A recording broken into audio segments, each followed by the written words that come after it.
Q&A with the coach live. Please let me know if you can hear my voice, if the audio is coming through. I've had some issues lately with microphones and audio not connecting to the camera correctly. In the last podcast I put out, for example, we did a sound check, perfect. And then as soon as we started recording for real, the microphones died. And so we ended up with dog audio, and so it was a great discussion. But unfortunately, nobody even wants to listen to a great discussion with bad audio. So I can hear myself. Okay, I'm coming through clear. On my end, please let me know if you can hear me on your end. I've had live chats that went on for 3 hours where nobody said anything, in spite of the fact that I asked you, please let me know if the audio is coming through. 3 hours later. Yeah, the audio is kind of quiet. Anyway, you can turn it up. If you want me to turn it up, let me know. We can do that now. Because later, it will be too late. Matcha Otake says, I can hear you. Sweet, I can read what you're saying. So let's get started with some questions. Johnny Quid is in the house. Sam Alcatraz, opinion of the U.S. invaded Iraq. To the topic of this channel, right? Savage Boy, yo, what's up? I sound crisp, sweet. I'll read a couple of questions that I got. What time is it over here? That's an important question. It's 4:23 in the afternoon on Tuesday. What time is it over there, Savage Boy? Where are you, man?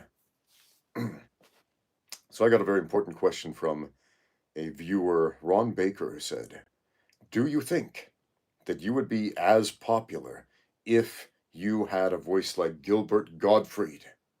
To what do you attribute your success? I love your stuff. Thank you, Ron Baker.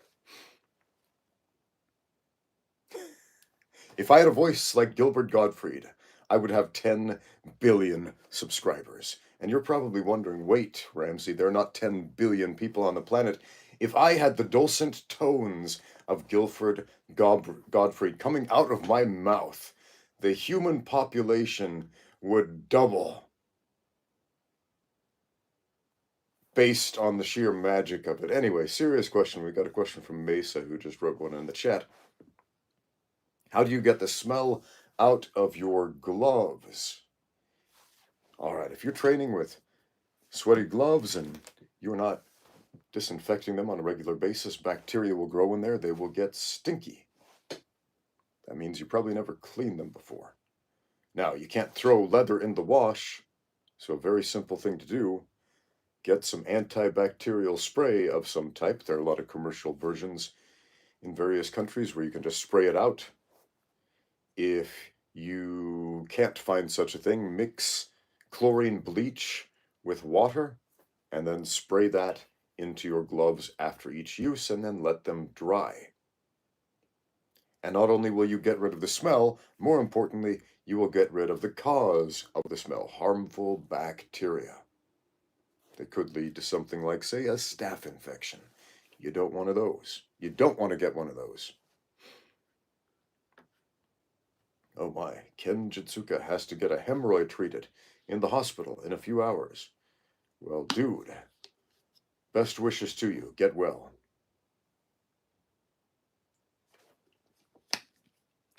Sam is on a treadmill right now. He's getting out there and training right now, even though it's 3:23 in the morning. He lost 40 pounds since December. He's in the gym. Cool. That's great news, man. Keep working for it. That's fantastic. So if you have questions, leave them in the comments. I will read your comments. Otherwise, I will keep addressing some of the questions that I got in some previous videos. So, is MMA its own martial art? Asks Dean Mia2162. He says, do you consider MMA now to be its own martial art? No, MMA is a sport. We've discussed this. MMA is a sport that allows all kinds of different techniques and strategies to work. There is not one simple rubric, one simple metric for mixed martial arts. It's not a codified system of techniques that are being taught here.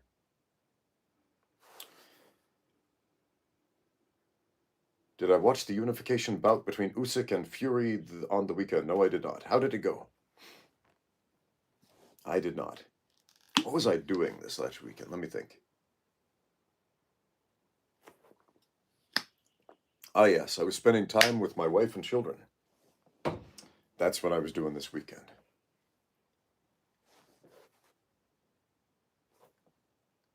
So, second question from Dean Mia says, is any martial art on its own complete? Like having a ground game, grappling and striking. There are a lot of martial arts styles that claim to be complete. We are a complete system. We do a little bit of everything. We have some grappling in our style. Every time I hear somebody say, we have some grappling in our martial arts style, it's the some grappling part is often the goofiest stuff. So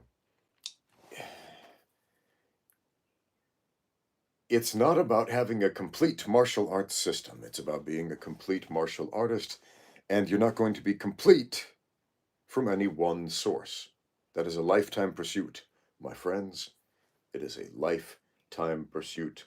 Sweet, we have a question in the chat from your friend Ben, who says, hey Ramsey, I'm giving kickboxing lessons for kids in a small club in a rural area. I'm trying to get the kids to forge a good community. Do you have any tips on that? Dude, teaching kids is tough. I was just talking last night with a fellow coach about the difficulty of teaching kids. It's easy to do a one-on-one lesson with kids. It can be quite difficult to do group classes with kids. I used to be a substitute teacher when I lived in the United States. Among the many jobs that I've done, I did substitute teaching for a while. And I liked teaching high school because when high school students get bored, they fall asleep. When elementary school kids get bored, they turn into monsters and start tearing the place apart. So you can't afford to lose control of that situation.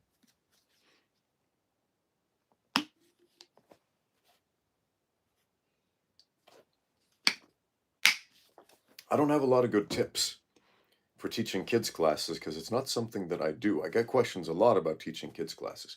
I have taught kids classes. I did not enjoy it. It is not where my particular skill set lies. I'm very honest and upfront about what my skill set is, and that is training fighters to win fights. In the 17 years I've been training fighters to win fights, not children, adults, we've experienced very, very few losses. And mostly wins. I am not even modest about it. That's where my skill set is. But good luck. That's my advice on teaching kids. Good luck. I think the most successful kids classes I've seen generally have at least 4 people shepherding the children. You've got one actual instructor, maybe an assistant instructor to reinforce the technique, who understands the technique being taught. And then you got a couple of bodyguards on the side, a couple of security guards to keep those kids in line. Because when they get bored, they'll tear the place apart. Macha Otake says, how important is hand fighting and grappling? Super important, particularly BJJ, stand-up, and wrestling. Okay. So, hand fighting, if you don't know, is anytime the hands interact. Anytime the hands interact. It's fighting for grips. It is fighting for a position where you can pummel, get a hold of the other guy in a way where you can start to impose your will. For example, if I want a collar tie, and the other guy doesn't want me to have a collar tie, some hand fighting will ensue until I either get that collar tie or I don't. If I want wrist control, and the other guy doesn't want me to have wrist control, some hand fighting will ensue. So, obviously, we know in any aspect of grappling it happens. But in BJJ and wrestling, it happens quite differently. Wrestling is the offensive aspect of grappling. BJJ is the defensive aspect of grappling, to put it in a very simplified way. So, statistically speaking, about 80% of the time in jiu-jitsu tournaments, people will pull guard. They might hand fight a little, they might pretend to wrestle or do some judo a little, but about 80% of the time they will pull guard. Now, hand fighting still probably in many ways more important than even in wrestling in that situation, because if they get the proper grips, if they get collar sleeve grips on you, for example, in a jiu-jitsu match, and then just sit down into their guard and start playing De La Riva, you're in trouble if they know what they're doing. So hand fighting for grips, oh boy, that's a big deal. You ever grapple with a good black belt who just gets some grips on you, then just plays with you like you're a puppet? Like you're a marionette and he's pulling the strings? That starts with hand fighting. Welfare God says, can I sharpen my toenails in order to inflict cuts on my opponent in a tournament? Well, you could try to do that if there are good officials doing their jobs. They'll get you to trim your nails properly.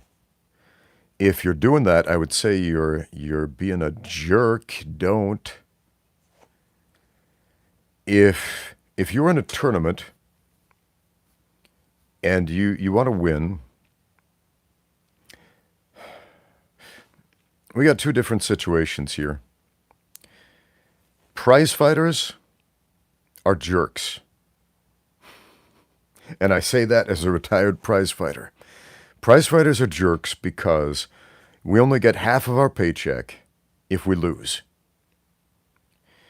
And the ornery little cusses that are prize fighters will often do anything, whether it seems fair or ethical or whatever, in order to get that full paycheck. So if you want to cut your opponent with your toenails, okay, I understand the rationale. I'm not going to justify it, but I understand that. Now, if this is a tournament where it's not your livelihood, you're doing it for fun, and you want to win a shiny gold plastic medal at the end, not only can we not justify it, but I don't understand your rationale. A tournament like that, as far as I can tell, look, if I enter a tournament, like an amateur-style tournament, like a jiu-jitsu tournament, where I'm not getting paid, I'm paying like I don't know, $50, $100, something like that, to compete, not getting paid, and the stakes are a shiny plastic gold medal, I'm doing that essentially to test my skills. I'm doing that for fun. I'm doing that for something to do. And if there was some jerk who somehow got away with having illegally sharp, long fingernails or toenails or something, and his plan was to cut me, to scar me for life, so that he could, I don't know, have some hope of advancing in the tournament a little more, I would say that's a despicable thing to do. I hope you're not serious.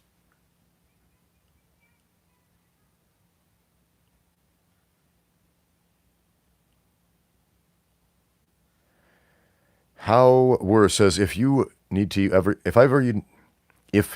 I need to use, there we go, if I ever need to use my martial arts skills in real life, what are your tips for not looking like the bad guy and avoid legal trouble? Get a lawyer. Once again, self-defense is a legal term. Get a lawyer. Plead the Fifth and get a lawyer. If you're not an American, the Fifth Amendment is that a uniquely American thing? I don't know what other countries have that. Pleading the fifth is essentially, I hold the right to not say anything without consulting a lawyer first. If you're not American, still, get a lawyer. Talk to that guy before you make any public admissions of guilt.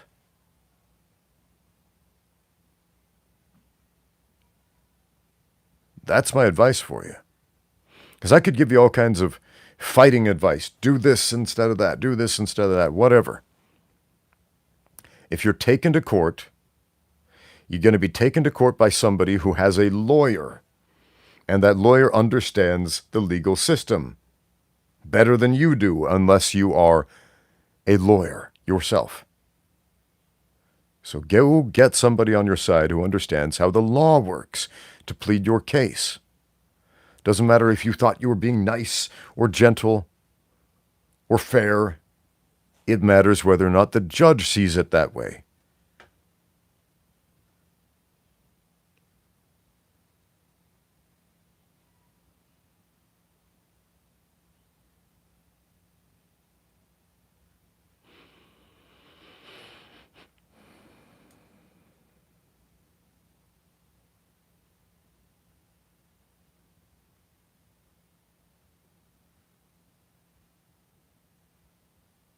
Here's a great question. Fresh Galaxy Milk says, how do you think I can learn to wrestle outside of school? I'm an adult, but interested in learning. It's a big problem a lot of people think that they have. It's not actually a big problem, but you think it is, and you think you have it because in much of the world, a lot of places don't have wrestling classes. In America, for example, if you don't wrestle in high school or college, you basically don't wrestle. Or do you? Go to a jiu-jitsu class. They're everywhere. They're all over the world now. Is there a BJJ school around you? Yeah. Go sign up for one of those. But Ramsey, that's not wrestling. I know. Hear me out. Hear me out. There's more to this. Go to that jiu-jitsu class and then make a concerted effort every time you roll to be the guy on top. If your shoulders are on the mat, pretend for a minute the mat is lava for your shoulders. And get those shoulders off the mat. Be the guy on top. And then something magical will happen. You will start to wrestle. You will start to find the shortest route between A and B to get there on top, pinning the other guy, and not being the guy that's pinned. Wrestling has a very, very simple objective. Pin the other guy on his shoulders. Don't get pinned. Go into jiu-jitsu with that mentality, and then you're not only going to learn how to wrestle, but you're going to learn how to wrestle in the context of submission grappling. In other words, someone is not just trying to pin you, they are trying to break you. They are trying to strangle you. Take that same mentality into MMA sparring as well. And then not only are you dealing with someone who's trying to pin you or pin and submit you, but somebody who's trying to pin, submit, and strike you. You can learn wrestling. And then you're going to run into a few issues like, well, hold on, it would be much more useful if I knew a technique to deal with this particular situation. Great. Now you have the right question. How do I deal with this particular situation? And you can look that stuff up online because there are catalogs, encyclopedic catalogs of wrestling technique online, which won't make any sense unless you already have the context of some experience of not trying to get pinned while trying to pin the other guy. So get out there and wrestle. Dumb animals do it. Sweet, we have a super chat from Ken Jitsuka who says, this is, what is that? Is that a euro? I don't know. I'm not too familiar with European currencies, but sends me 2 units of currency of some place on this planet who says, can these 2 units of currency buy you lunch in China? Much love. I don't know, but thank you very much. It probably can. Maybe. I don't know. You can get lunch pretty cheap in China. Or you can spend a lot. You can spend as much or as little as you want on all kinds of things here in Shanghai. It's a fascinating economic system that way.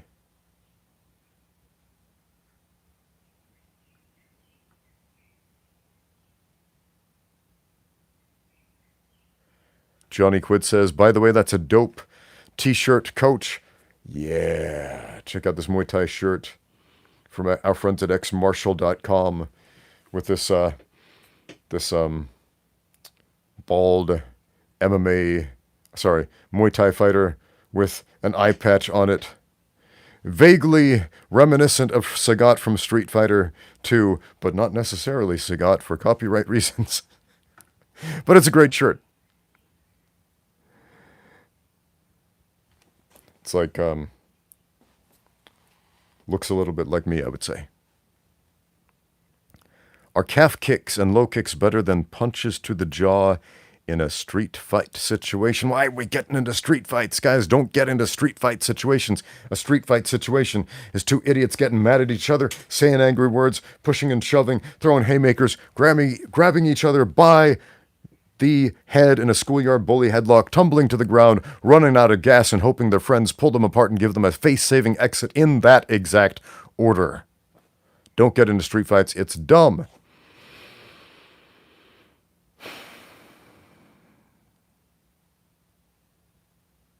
But I'm just going to assume, let's just take out the word street. Are calf kicks and low kicks better than punches to the jaw in a fight? Techniques are context specific, my friend. If you can land a punch to the jaw that puts your opponent out, that knocks them out, and your goal is to knock out your opponent, then that is the best way. If you are in a position where kicking a dude in the leg is going to hobble him and that's your goal, then that's the right way. If you're fighting a guy who is just going to eat a dozen leg kicks and keep coming forward, that might not be the right way. It's context specific. But don't get into street fights. Are there expos in China for MMA you attend to, says Chimichurri. No, I haven't heard of any MMA expos in China. Expos. The closest thing would probably be the UFC Performance Institute sometimes puts on some public events. It's a little different in some regards than the UFC Performance Institute in Las Vegas, for example, where they are a little bit more involved in the community here, whereas the PI over in the U.S. is exclusively training fighters. They do that here. They train the fighters here, but once in a while they'll do some outreach stuff, which here in China is super important as far as the UFC's mission of popularizing the sport, specifically because the sport of MMA is not yet widespread in China. In the U.S., everybody knows what MMA is, more or less, so they don't really need to evangelize it so much. Here in China, not the same. Oh, you're talking about competitions? Dude, yeah, there are competitions all the time. If you want to fight every week, you can fight every week, dude.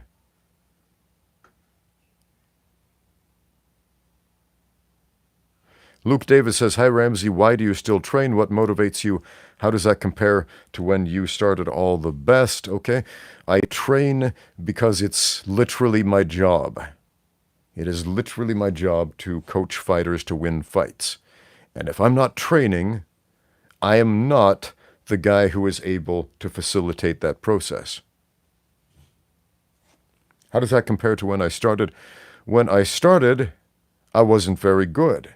And then I got out there and trained, and I got better. Sounds pretty self-evident.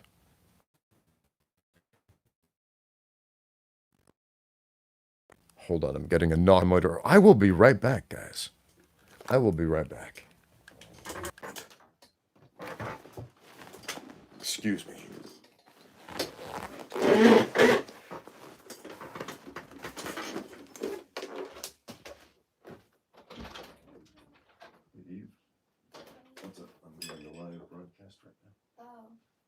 something?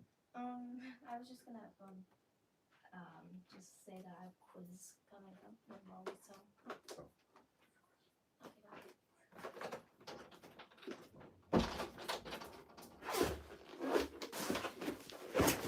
And I'm back. Where were we? Okay. So I'm back, and hey, coach, can you show some catch wrestling sparring? I suppose I could. I filmed some catch wrestling sparring last year. It was like the hottest day of the year, and I decided it would be a good idea to do a wrestling pentathlon, and so I did a round of Brazilian Jiu-Jitsu with the gi, a round of Shuai Jiao with the Chinese wrestling jacket, a round of sambo rules with the kurtka. I did a round of catch wrestling, and then a round of no gi submission grappling, something like that, just back to back, no breaks. And by the time we got to catch wrestling, I was dehydrated. It was the hottest day of the year, man. So, wasn't great catch wrestling. My students were squashing me at that point. But yeah, I'll edit that eventually and put that one up.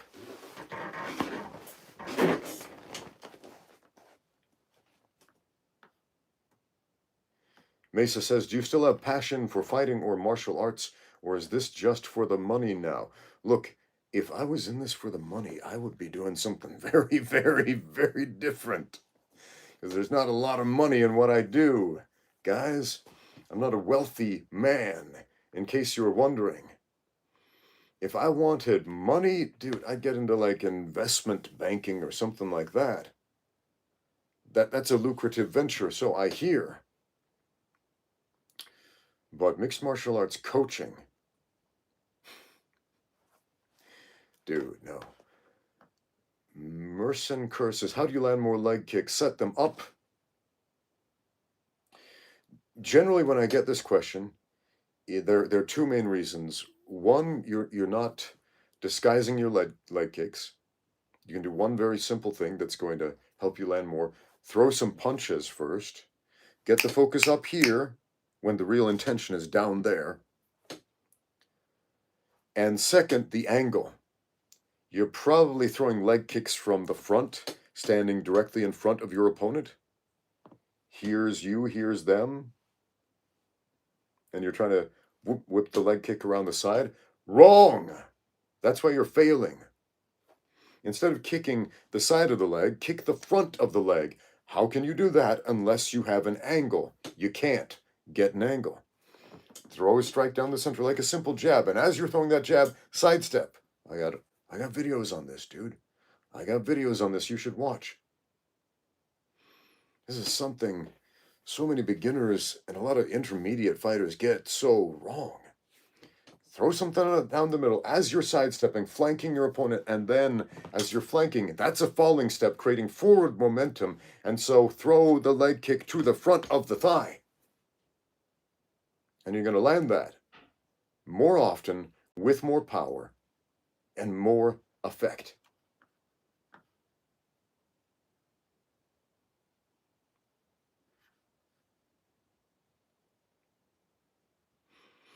Adam Conscious says, what is the best martial art for someone with really slow hands and reflexes? Accuracy. Practice your accuracy. All of those things you brought up can be improved. You can increase your speed to a certain extent, but the difference between the fastest human and the slowest human, I should say the fastest athletic human and the slowest athletic human is fairly negligible. Especially when we're talking about short bursts of power like a punch. You know how Bruce Lee worshippers always talk about how Bruce Lee could throw punches faster than the speed of light? Look, the fastest punch, the fastest recorded punch, compared to like the average guy's punch, the difference is so marginal. It's incredibly marginal. The speed of your punch matters very little in a fight. Your position relative to your opponent matters a great deal more. Your fakes and your feints matter a great deal more. Your angle relative to your opponent matters a great deal more than your speed and your reflexes. It sounds like you could make a great counter puncher. Counter puncher. And you might think, doesn't that take great reflexes to be a counter puncher? Because you got to see them coming first and then counter. No, you program them to do the thing you want them to do, and you move in the way that counters their movement before they even do it. How do you do that? Have you heard of a feint? Have you heard of that? Present your opponent with what seems like a pretty good target. Here's my chin. Why don't you want to hit that? And you know that strike is going there because it's now the only thing that's open. You know it. And if we know a punch is coming right here, we knew that in advance. We're already moving out of the way before the punch comes. We are slipping. We're throwing the right cross counter. So speed of preparation of thought versus speed of reaction is going to win.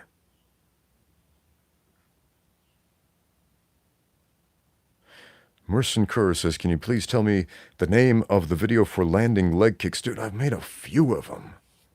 If you just search Ramsey Dewey kicking, leg kicks, something like that, you're going to find a bunch of them. At least you should, although I've noticed lately when I can type in like the exact name of a video I'm searching for, and YouTube will give me like 100 other videos that have nothing to do with that thing. I can type in Ramsey Dewey leg kick, and it will say, great, would you like to watch this podcast by these dudes you've never heard of before? No, I would like to see the video of Ramsey Dewey teaching leg kick. Would you like to watch this video about frogs? Not right now, YouTube. I want to see the video that I searched for by the exact name.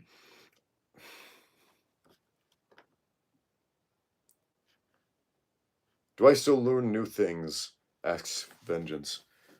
Yeah, man. Is there ever an end to hand-to-hand combat?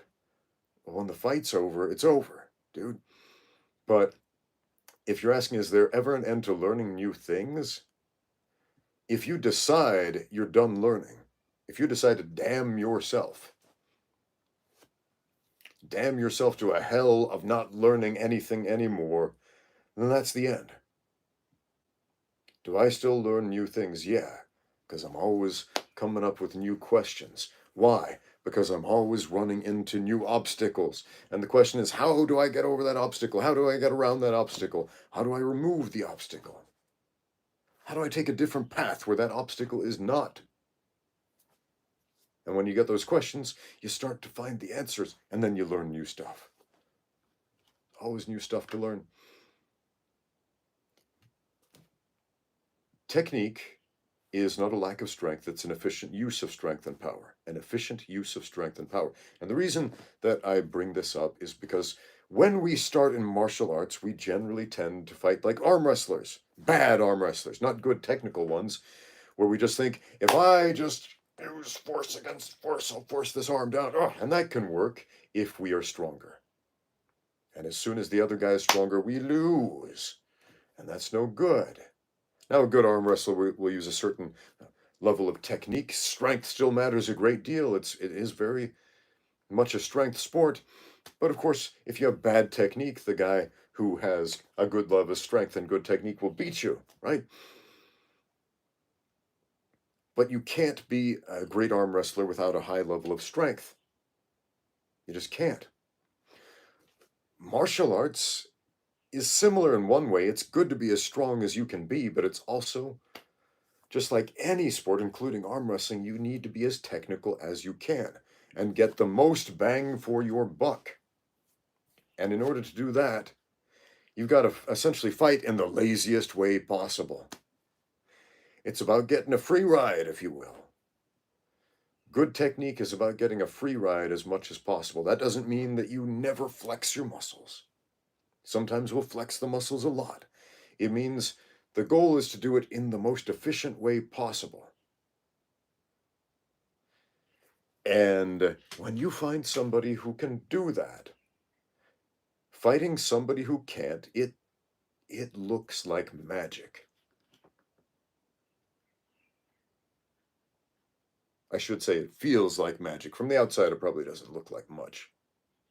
But it feels like magic. It feels like this guy, he's something else. And then you go and brag to your friends like, there was this dude at this gym and he was like so good and he did all these things and he's so amazing, and you're expecting to see someone with the body of a superhero, and it's just their friend Dan, who's a skinny dude who looks like he can't hurt a fly, and they're like, what's the deal with that guy? That's just your friend Dan. Come on, man.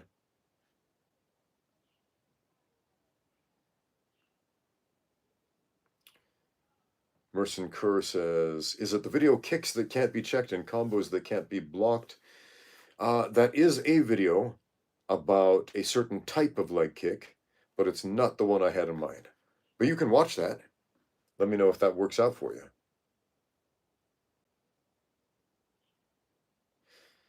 Max says, what BJJ positions do you find implausible for fighting in MMA? Okay. Probably the biggest culprit would be the way I'm not going to say deep half guard, generally speaking, but the way deep half guard is often used. Okay, a lot of the guards that we use in BJJ, where you can camp out in that guard for a while, you can use these guards in MMA. You can't camp out in them. If you camp out in deep half guard, for example, in a BJJ match, all right, fine. If you've got your grips, you're golden. If you do that in an MMA fight, you're dead. Similarly, spider guard. You might say, spider guard, don't you need the gi for that? No, you don't. There are definitely no gi variations of spider guard which can be used, and I have used them in mixed martial arts, but you can't camp out in them like you can in BJJ. So it's not so much the positions, it's the strategies. Essentially holding a position. In an MMA fight, it must be dynamic. Essentially, you are flowing from one position to the next. For example, I've made a video about this. Flowing from closed guard to spider guard to butterfly guard to X guard to a sweep or a takedown or a get up or something like that. Right? In a jiu-jitsu match, especially a jiu-jitsu match with the grips on the gi, we can slow this down. You can take a picture of each position. Oh, that's the butterfly guard. Got it. That's the spider guard. That's the X guard. You see this in MMA, it's going to look like a scramble. And you won't see the static positions. But they are the same positions. Obviously, anything with a gi, in a no-gi fighting sport like MMA, we have to throw that out the window.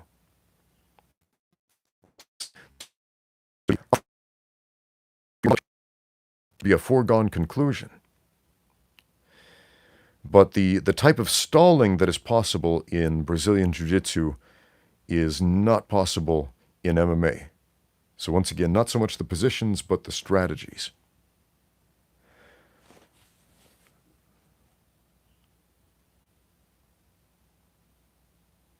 What do I think of George Foreman's boxing technique? I think it's almost like a kung fu master, says William Carlson. George Foreman. I liked the way he used his uppercut. He used it very differently than a lot of boxers. Basically, he would step in with the uppercut down the center line in a very similar way that I was saying use a jab to set up a leg kick, stepping in, creating the illusion of moving down the center line, but really you're stepping off to the side while you're presenting a problem in the front. You step off to the side, attack again from the front. So, yeah, George Foreman, much more technical than a lot of people give him credit for because he was a big, powerful dude. And we often look at the big, powerful dudes and admire their knockouts like, oh, he's winning because he's big. It certainly helped that he was big. But a lot of the techniques that he was using should be studied by boxers of all sizes, by martial artists of all styles. Great dude to do a film study on. That centerline stepping uppercut. He did it slow, too. That's what was so cool about it. It wasn't about speed. It was about look at this, look at this, look at this. Oh, you looked at that, boom, and you got hit with that. Ivan says, Buenas tardes, coach. My new gym has a set of heavy bags and pads. Are there any videos of your own that cover a few drills for beginners? Many thanks in advance. A few drills for heavy bags and pads. I've made some bag work videos and some pad work videos, but this is interesting. I like this super chat because I've been thinking about this topic because, again, these are the most common tools most gyms have to train striking. Heavy bags and pads. Are they the best? We can debate about that, but they are the most common. You have access to this. Most people have access to this in a combat sports gym, so getting the most efficient use out of it. Okay. One thing I would like to cover in a video that I have not yet is context-specific work on the heavy bag and the pads. If you don't have context to what you're doing, you can have a great workout. You can develop power and speed and get yourself some tough punches and kicks and all that. And it will still not be as applicable to fighting as it could be with a little bit of context. Now, getting that context, that's the tough part. Now, a simple way is spar and fight, and then you'll start asking yourself questions like, well, hold on a minute. Before I fought or sparred, and I worked the heavy bag and I worked the pads, I thought it worked this way, but when I fought the dude, it didn't. When I did this, he did that, and that's going to change your bag work. It's going to change your distance from the bag. A lot of people start way too close to the bag, for example, or they never move around the bag. They never change their distance from the bag. And if you do that in a fight, you will lose. You'll lose badly because the other guy moves and the heavy bag doesn't. But when we have that context of experience, we can start to think, if I just stand here, then the guy will move here and hit me. And so you start to move around the bag. If I don't move my head, then the guy will throw a punch down the center line and clip me on the chin or on the nose or hit me in the eye. So while I'm punching, I will be slipping. If I'm not punching, I'm moving my head and moving my feet. Now, people who haven't fought, you can give them all these coaching cues, and they'll do it for, I don't know, 5 seconds, and then they'll stop and they'll forget, and they won't realize why it's important. But somebody who's been hurt by this stuff, somebody who has something invested in this stuff, emotionally, physically, they put their blood on the line a little bit. Suddenly, what you're doing on the heavy bag becomes much more important. That time you're spending on it isn't just about working up a sweat. It's about developing a genuine skill that will help you not just to survive that situation, not just to not get punched in that situation, but to start winning fights more efficiently. So context is super important. Fortunately, we can also not just learn from our own experience, but get context for heavy bag work and pad work by watching other people fight too. When you watch fights, don't just do it for entertainment value. Give yourself some homework. Today, I'm going to watch this fight, and I'm going to study the movement to find movement patterns that I can integrate into my bag work and my pad work. Pad work can be a huge perpetrator of junk training. It can also be a brilliant way to train. I would say, however, about 90% of the pad work I've seen in gyms is terrible. and it sucks and it's counterproductive. Our friend Jake over at Armchair Violence, the Armchair Violence channel, made an excellent video about pad work, and I was reading through the comments, and there were a lot of angry people in the comments because the topic of the video is essentially everything wrong with pad work in the gym. And I thought it was a really well thought out video, and he addressed a lot of important points I've discussed on this channel as well about pad work, and he went above and beyond that and said a lot of things that I've been thinking this whole time but haven't expressed. And I was like, yeah, this needs to be said. But people love pad work. People do pad work. A lot of gyms have their whole business model built around doing the pad work. And so hearing essentially what you have done is counterproductive makes people angry. This is a good video. You should go watch it. In fact, I'm going to look that video up right now and put a link in the comments for you to watch. Let's see here.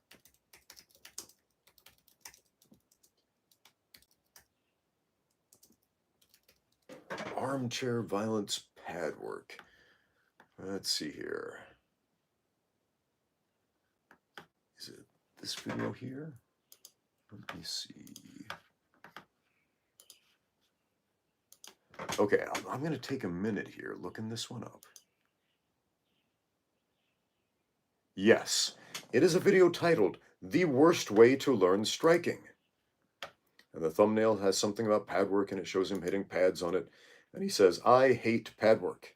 And of course, the people who love pad work chimed in and said, no, scree. I'd just like to read a few of these comments. Let's see here.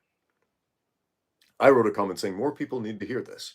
More people need to hear this message. A reply, no, they don't. Pad work is awesome. You suck. This sort of thing. But it's a really, really well thought out video pointing out the ways that people commonly use pad work in a counterproductive way. Now, you can use pad work in productive ways, but once again, about 90% of what I'm seeing in gyms is not it.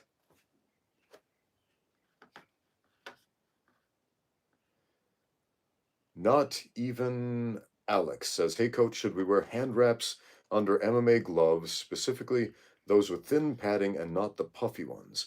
I'll use them for cage wrestling and drilling with no real power behind my strikes.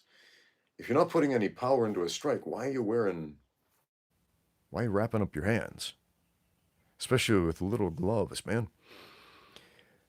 What are wraps for? Wraps are to protect your hands when doing heavy strikes. When you're punching things hard, it's going to keep these bones together. It's like take a bag of marbles, you throw it at someone, it's going to hurt, but it's not going to break them. Take that bag of marbles and wrap it up really hard. Suddenly you got a rock.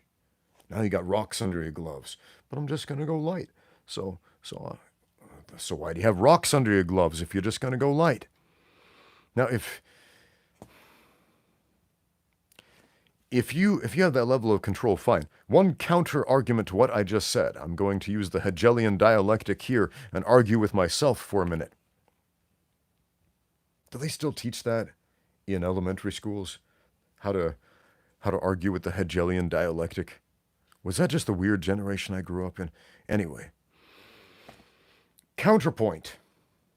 The point, hard rocks under the gloves. Boo for light sparring. Counterpoint. The other guy's going to be punching and kicking at you. And a lot of those punches and kicks will sometimes be received on your hands. If your hands are wrapped up, they will take less damage. For example, I did some sparring a few months ago, and my sparring partner threw some kicks, not even hard kicks, but they ended up landing on my wrist. I was like, ow, that hurts.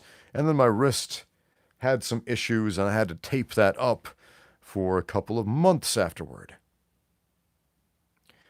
Now, if I had my wrist taped up beforehand, it would have taken less damage. So there you go. If you can control the power and not club your training partners to death with the rocks under your gloves and really just do touch sparring, cool. Wrap up your hands if you want to. Do you need to? No. Can it help prevent an injury if your hands or wrists take strikes or get bent out of shape? Sure. Point, counterpoint, done.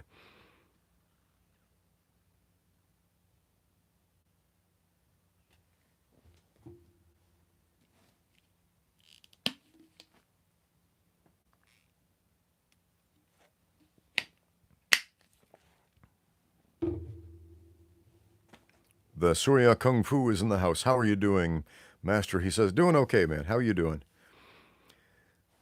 If you don't know, we did a podcast together. We did a go live together session a while back. Go give it a watch if you want to see more Ramsey Dewey content. And you want to see what the Surya Kung Fu is all about.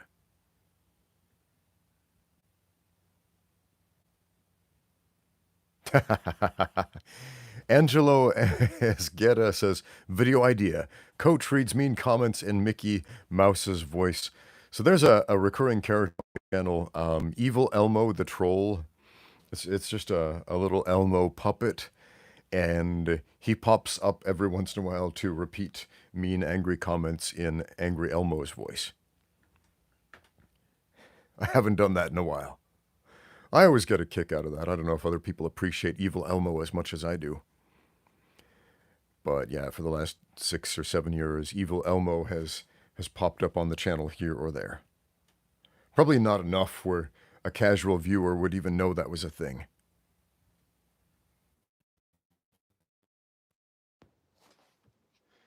The Surya Kung Fu says, Master, have you ever noticed that most of the great martial artists are also amazing at cooking?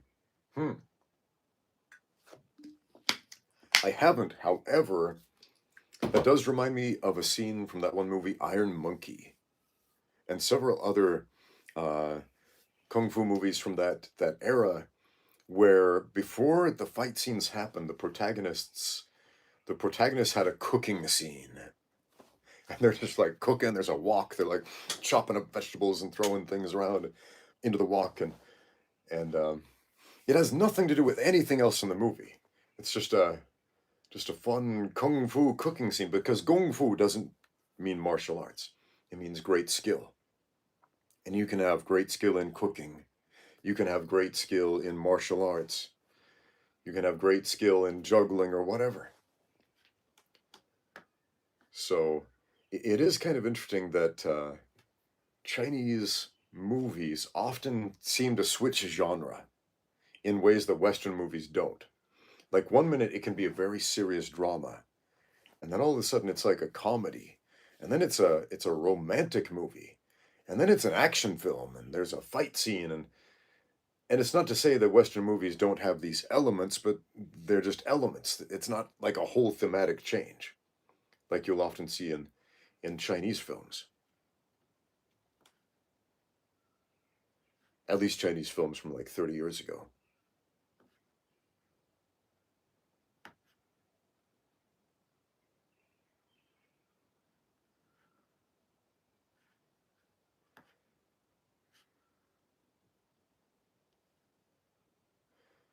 Okay, what other questions do we have? Voodoo2130 says, what are some ways to dehumanize the opponent in a fight if you're someone who isn't used to hurting people? Well, I suppose you could try to be a sociopath and get rid of your empathy for other people and tell yourself, oh, they're not a real person, it's just a robot, he's just an NPC, something like that. But let's go in a different direction. Let's use the Hegelian dialectic once again. Use a counterpoint to this idea, to the premise of this question. I'm going to go in the opposite direction. In fact, I will go so far as to play devil's advocate here to your question. How about, instead of dehumanizing the opponent, you recognize that this is a person just like you. You feel extreme empathy for this person. And you're like, well, I need to fight them. And that's hard. That's the reason. Is it, though? Is that the reason that you have trouble fighting this person, because you feel extreme empathy for them? You don't even know them. Or is it something else?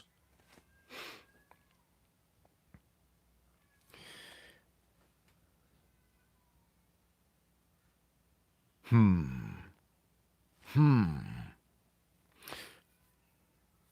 going to branch philosophical for a minute here.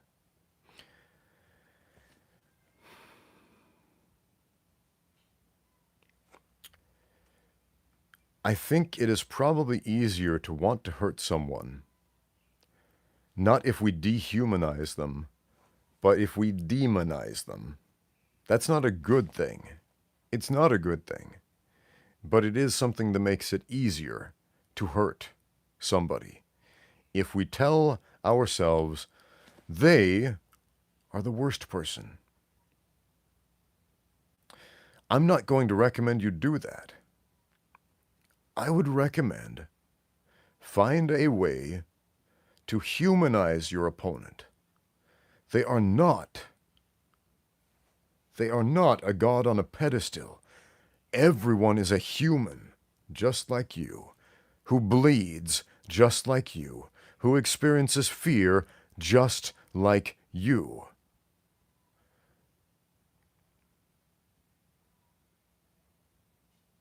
And might not want to hurt you, just like you might not want to hurt him. Then how do I win? You accept that. You accept that. Because right now what you're doing is not accepting that. You want to put that out of your mind, and I understand that.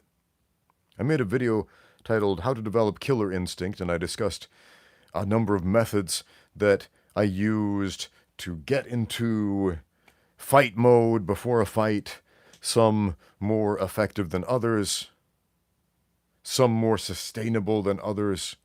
A lot of it came down to telling yourself a little story, a little work of fiction beforehand, but I found what is even more important is the truth. More important than a work of fiction is the truth in every aspect of life, especially in fighting, because martial arts is a pursuit of the truth. Why are you going to fight someone if he's subhuman? Don't you want to win against the best competition? Don't you want to test yourself against someone who is at least at your level, who is at least your equal? Because if not, what is the point of that win? What is the glory in it? Nothing. Show your opponent 100% respect, but don't fear him. And you can't respect someone you've dehumanized. Humanize your opponent, because humans are beatable. Humans are fallible. Humans make mistakes. And when you understand that, you can capitalize on those mistakes. You can beat them. You can triumph. And that is something you can hold your head high about. I had a friend, and he was a knockout artist. And he told me that before every fight, he would essentially try to dehumanize his opponents. And for a moment after the fight, he said, after that knockout, I felt like a god. And then just fell into a depression afterward, like, I feel empty and vacuous. What's that all about? Shallow victory, shallow rewards. Humanize your opponent.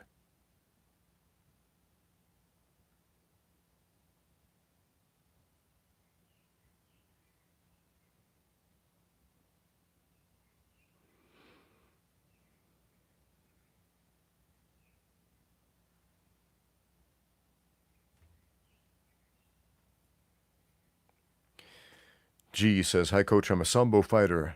I am lately starting a new job that demands me to go working in another city for a whole week and then to go back to mine for a week off. How can I still keep being fit?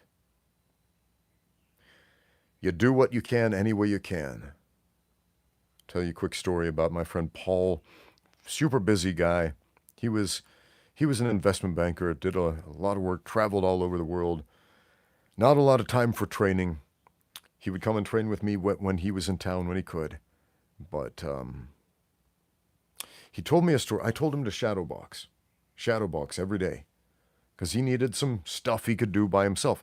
And one of the most important things you can do is force yourself to work outside of the gym of your own personal initiative. You can shadow box every day. It's not a big thing. You can shadow wrestle every day. And as a sambo fighter, you should be doing these two things. Shadow box, shadow wrestle every day. Is it going to give you the same result as training at the gym? No. But is it going to put you light years ahead of where you will be if you don't? Yes. So I don't know how long this will be your situation. Maybe for a while, maybe for the short term. I don't know. But do what you can when you can. Shadow box, shadow wrestle. There's some wild feral cats outside screaming super loud. You probably can't hear them over the microphone, but wow. Holy screaming cats. That was traumatic. They're killing each other out there.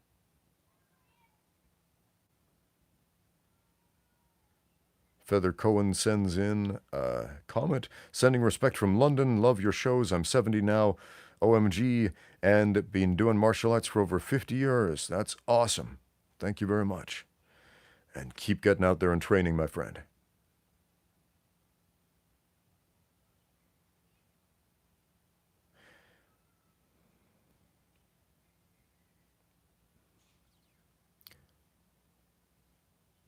All right, guys. I'm going to call it a day for now. Thank you for joining in. Thanks for all the questions. And thank you for watching. Now get out there and train.